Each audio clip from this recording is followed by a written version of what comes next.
जब भी बात नवरात्र की आती है तो हमारा दिमाग पूजा पाठ, देवी माँ की अर्चना आरती तक ही सीमित रह जाता है। लेकिन क्या आप जानते हैं कि नवरात्र का त्योहार क्यों मनाया जाता है? इसकी मान्यता क्या है? सदियों से हम नवरात्र का त्योहार मनाते आ रहे हैं, व्रत रखते आ रहे हैं। देश के अलग अलग हिस्सों में अलग अलग तरीकों से इस त्योहार को मनाया जाता है।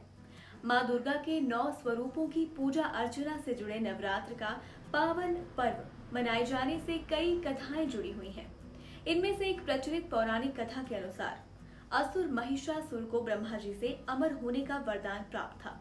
उसकी मृत्यु मानव, असुर या देवता किसी के हाथों नहीं हो सकती थी। उसकी मृत्यु केवल एक स्त्री के हाथ से ही निश्चित की गई थी। ये वरदान पाकर महिषासुर मानवों और देवताओं को सताने लगा। महिषासुर के अत्याचार से परेशान होकर सभी देवतागण त्रिदेव के पास पहुंचे। तब ब्रह्मा, विष्णु और महेश तीनों देवताओं ने आदि शक्ति का आह्वान किया। तब महिषासुर के अंत के लिए त्रिदेवों के तेज पुंज से माँ दुर्गा की उत्पत्ति हुई। इन्हें महिषासुर मर्दिनी कहा गया। देवताओं से अस्त्र शस्त्र शक्तियां पाकर माँ दुर्गा ने महिषासुर को युद्ध के लिए ललकारा। महिषासुर और देवी दुर्गा के बीच पूरे 9 दिनों तक युद्ध चला और 10वें दिन माँ दुर्गा ने महिषासुर का वध कर दिया। इसलिए पूरे 9 दिनों तक नवरात्रि का त्योहार मनाया जाता है।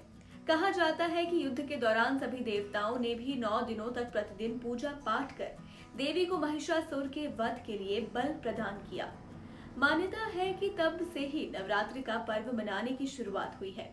एक अन्य कथा के अनुसार 9 दिनों तक नवरात्रि का पर्व मनाए जाने की कथा श्री राम से जुड़ी है।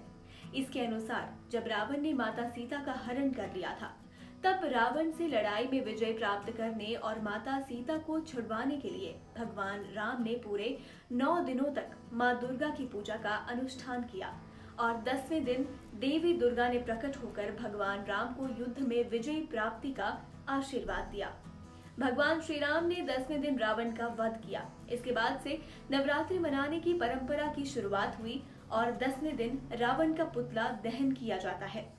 अगर आप भी नवरात्रि से जुड़ी ऐसी किसी कथा को जानते हैं तो कमेंट के जरिए हमारे साथ शेयर कीजिए। आप सभी को द न्यूज रडार की ओर से नवरात्रि की हार्दिक शुभकामनाएं। Make sure to press like and drop a comment. Please don't forget to subscribe to the News Radar.